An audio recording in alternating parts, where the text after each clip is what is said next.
programme vous est offert par Ilco Cash.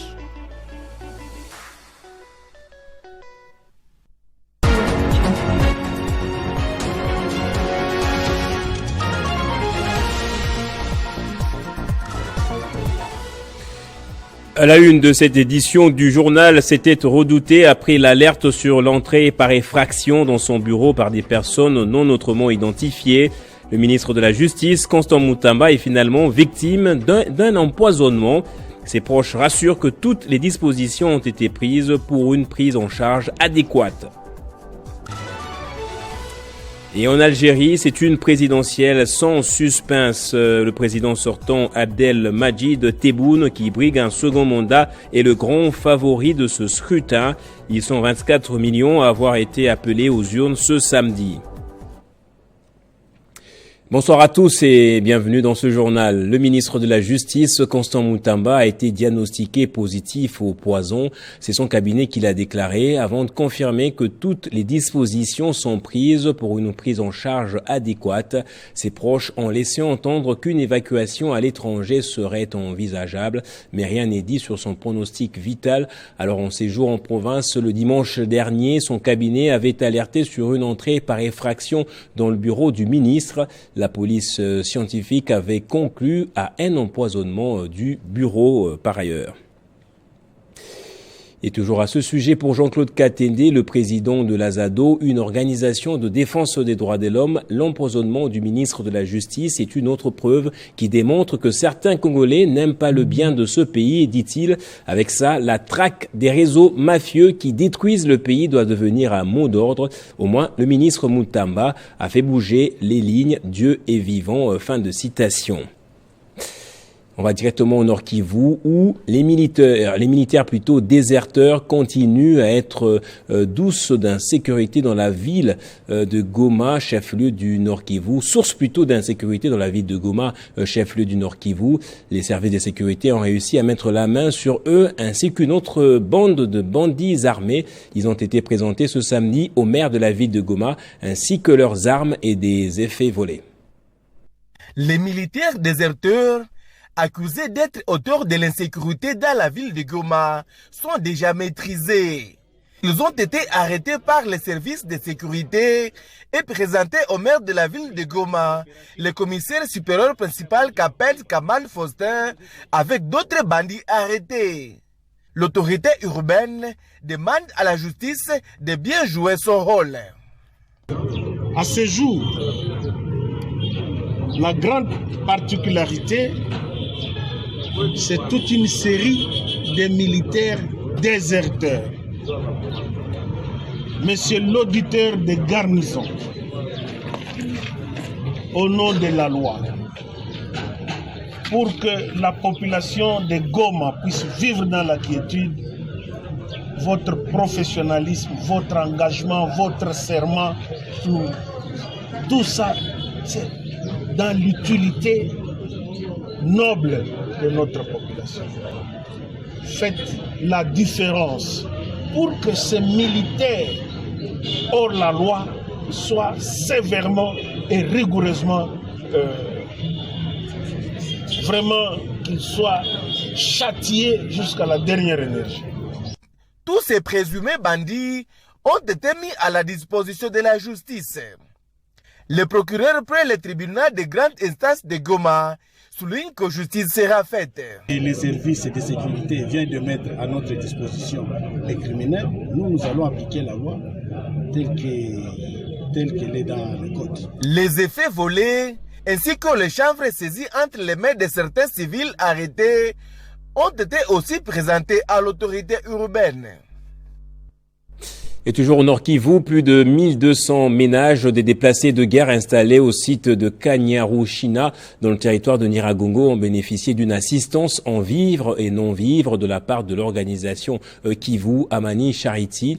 Les jeunes venus de plusieurs provinces de la RDC réunis au sein de cette organisation ont récolté au moins $1 américain pour réaliser ce geste pour la seconde fois afin d'apporter un sourire à ces déplacés ayant fui la cruauté du M23.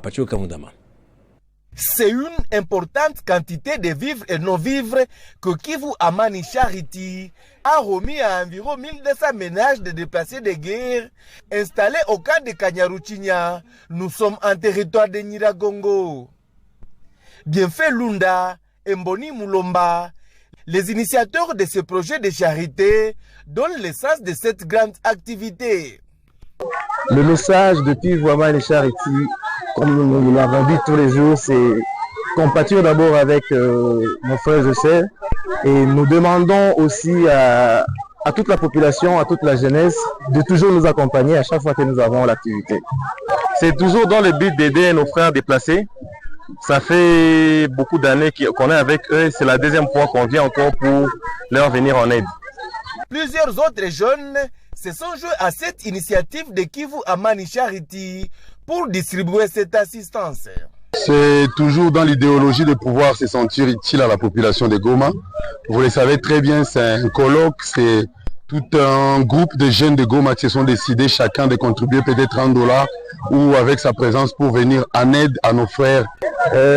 D'abord, en tant que jeune de Goma, c'est en même temps un moment de tristesse, de réflexion en voyant nos frères et sœurs du Nord Kivu, de Goma, des déplacés qui sont dans des camps. Nous avons vu comment nos frères sont en train de souffrir dans des camps de déplacés. Alors, moi personnellement, j'ai quitté le Grand Katanga pour venir secourir, pour donc s'unir ensemble avec nos amis qui sont ici à Goma, en fait qu'on donne une sourire à nos amis qui sont dans les camps de déplacés. Pour cette deuxième édition de Kivu Amani Charity, les jeunes de cette organisation ont partagé toujours à Kanyaruchinya de la bouillie avec les enfants des déplacés pour aussi leur apporter sourire. Et en politique à présent, la députée nationale et provinciale Sophie Kakouji Yumba séjourne à Kabalo, dans la province du Tanganyika, son fief électoral dans le cadre de ses vacances parlementaires. Elle y est pour 10 jours à peu près. Sur place, elle a apporté une assistance matérielle et morale à la population dans chaque village du territoire de Kabalo. Dès son arrivée à Kabalo dans la province du Tanganyika, la députée nationale et provinciale Sophie Kakouji Yumba est chaleureusement accueillie par sa base. Accompagnée de son mari, le général Patience Mouchiniav, qui est en congé statutaire, le lit de Kabalo, Sophie Kakouji Yumba, a de prime abord consulté les notables de Kabalo en vue de s'imprégner de la situation des territoires. Ensuite, un échange avec les responsables de l'entente sportive de Kabalo, auprès de qui elle a remis plusieurs équipements sportifs, dont les vareuses, les ballons et des tôles pour la construction d'une tribune du stade de Kabalo. Un entretien également avec les marchands, mais aussi les femmes, des policiers et des FRDC bénéficiant des pagnes et d'une enveloppe consistante.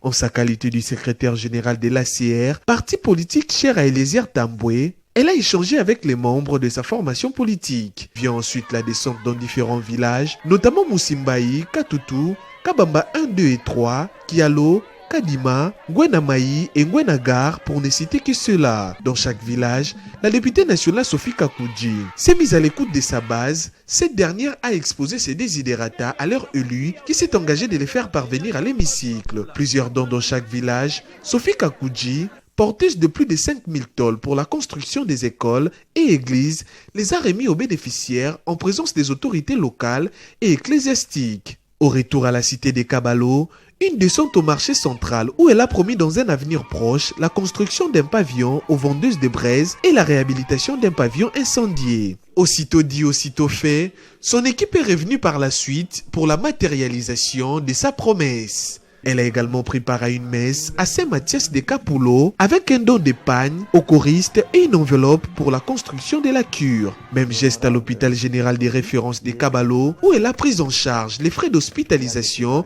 de plusieurs malades. En tant que père de enfants, vous m'avez compris et vous m'avez réduit la facture. Et voilà la facture que je viens de payer. Aussi, une visite à la prison centrale de Kabalo en vue de constater les conditions carcérales des détenus. Avant son retour à Kalemi pour regagner Kinshasa, la députée nationale Sophie Kakouji Yumba a visité les installations de l'organe judiciaire du territoire de Kabalo. Parlons enseignement supérieur à présent. L'université de Lubumbashi compte désormais en son sein un nouveau docteur en droit public. Il s'agit de Kayenga Mulimbi, élu terre. La soutenance publique de sa thèse intitulée « De la protection du droit à la sécurité alimentaire et de ses problèmes en RDC vers un droit intégrateur des principes appropriés à la sécurité alimentaire » a eu lieu le vendredi dernier à la faculté des droits de l'INULO.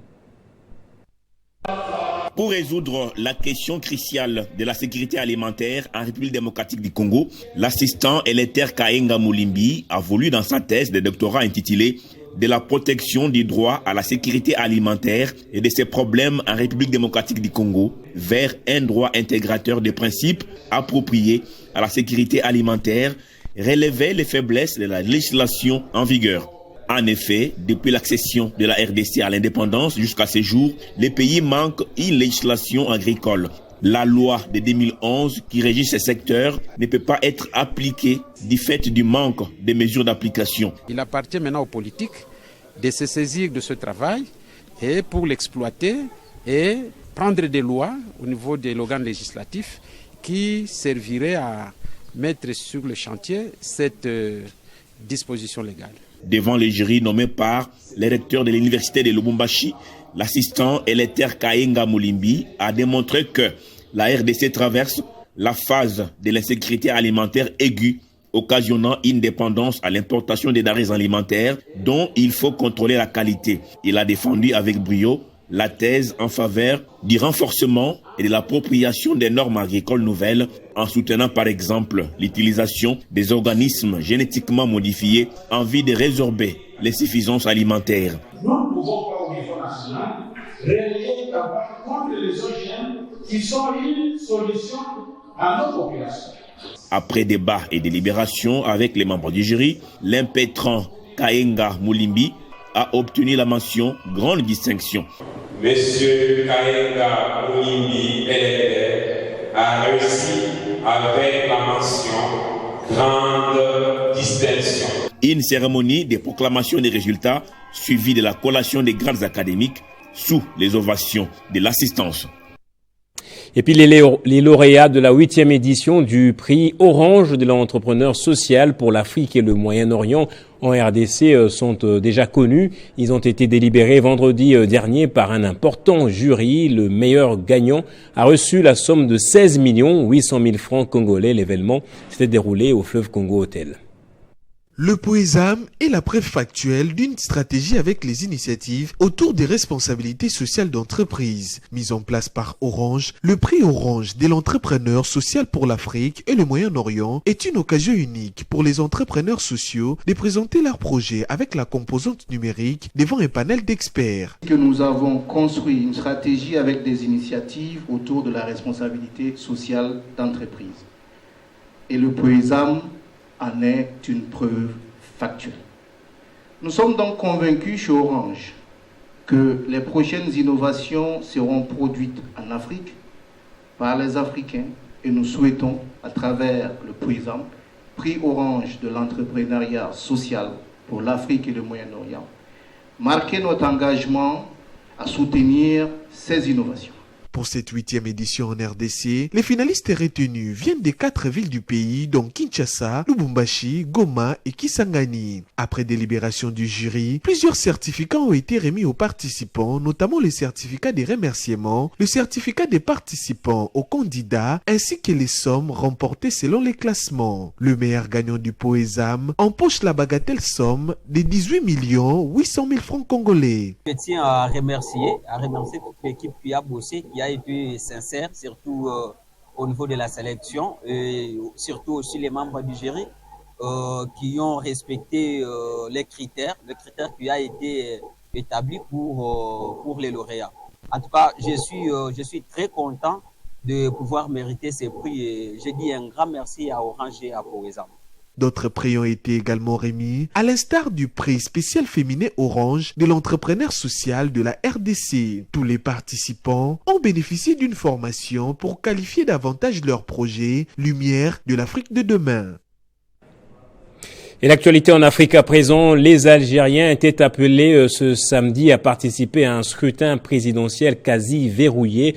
Le président sortant Abdelmadjid Tebboune devrait être réélu. Environ 24 millions d'électeurs étaient appelés à voter pour une présidentielle sans donc véritable enjeu.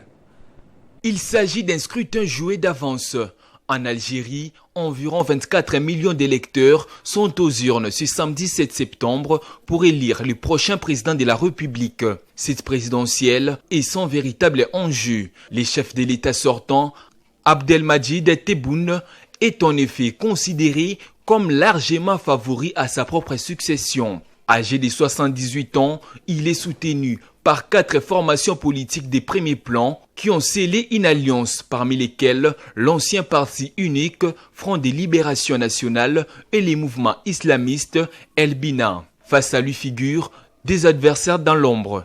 L'essor de cette élection a été scellé depuis le 21 mars dernier lorsque, contre toute attente, le président Abdelmadjid Tebboune avait annoncé la tenue d'une élection anticipée pour ce mois de septembre, alors que les votes devaient se dérouler normalement en décembre 2024. À l'issue de son premier mandat, les raisons avancées par les chefs de l'État pour justifier ces choix n'avaient convaincu personne et l'opinion publique était restée perplexe face à cette situation. Élu le 12 décembre 2019, au terme d'un scrutin massivement boycotté, Abdelmadjid Tebboune n'a pas hésité à brimer ses opposants et à restreindre la liberté de la presse dans son pays pour justement asseoir son pouvoir. Les rivaux du président sortant ont fixé leur discours sur les questions socio-économiques, jurant d'améliorer les pouvoirs d'achat et de redresser l'économie.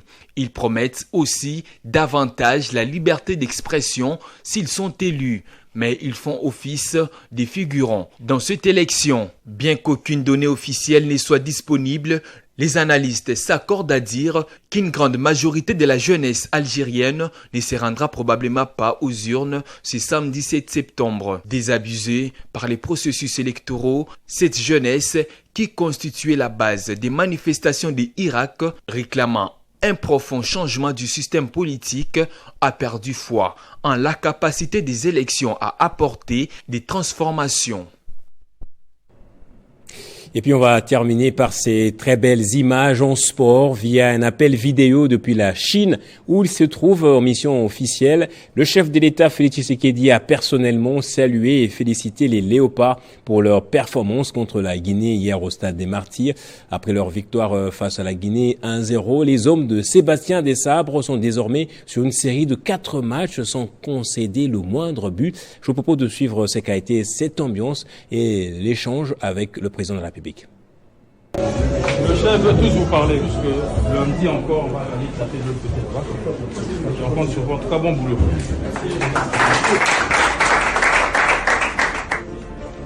Merci, excellence. Voilà, nos champions sont là. Oui, ils sont tous là. Monsieur le Président, bravo. Merci beaucoup. Merci beaucoup. Merci à vous. Merci. Et ramenez-nous la victoire de Tanzanie là, contre l'Éthiopie. Elle n'est pas facile comme équipe, mais c'est possible. Très bien. On va tout faire pour. Ramenez-nous la victoire. Oui. Et ça va là-bas, ça va? Oui, très bien. Ils ont fait un bon match avec un bon état d'esprit. C'est bien. Oui, l'état d'esprit était bon. Salut, président. Bravo. Merci, président. Je trouve que le coach t'a rentré trop tard. Tu n'as pas eu le temps de non, c'est pas. On a même le ministre, son excellence, il est là. Comme d'habitude. Oh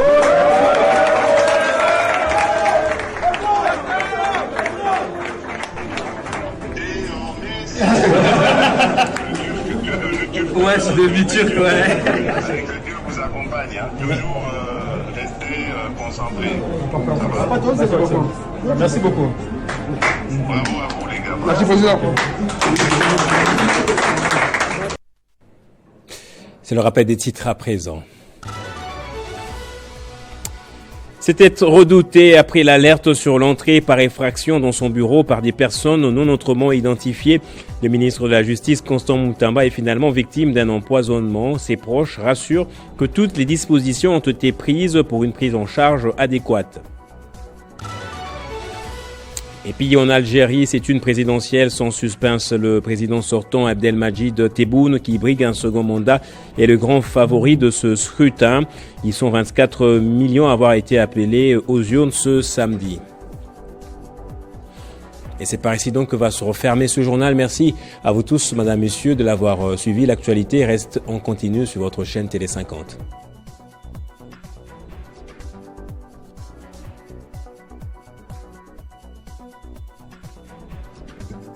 Retrouvez toute l'actualité en continu sur www.tele50.cd.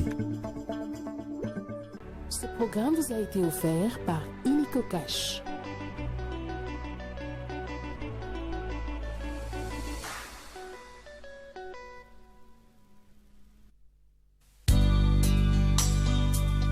La famille Ngalamouloumé Moubiaï, Jonas et la grande famille Moubiaï Mouteba annoncent les amis et connaissances du décès de leur fils, père et oncle, maître Israël Chimanga Ngalamouloumé, décès survenu à Kinshasa des suites d'une maladie. Le programme des obsèques se présente comme suit. Mardi 10 septembre 2024 à 20h juste, veillée mortuaire à l'espace Ave Maria, 6 avenue de Libération, à côté de l'hôpital du Cinquantenaire et en face de la base logistique du camp Kokolo. Mercredi 11 septembre 2024 à 8h30, levée du corps à la morgue de l'hôpital du Cinquantenaire. 9h juste, exposition du corps à l'espace Ave Maria. 10h30, départ pour la cour d'appel de Kinshasa-Gombe. 11h juste, arrivée à la cour d'appel de Kinshasa-Gombe. 11h15, audience solennelle. 12h30, départ pour l'inhumation au cimetière Chemin du Paradis. En attendant, la famille se recueille au numéro 23, avenue Rafouji, commune de Kitambo. Pour tout contact, 081 60 432. Avec les anges en Adam. Et ce jour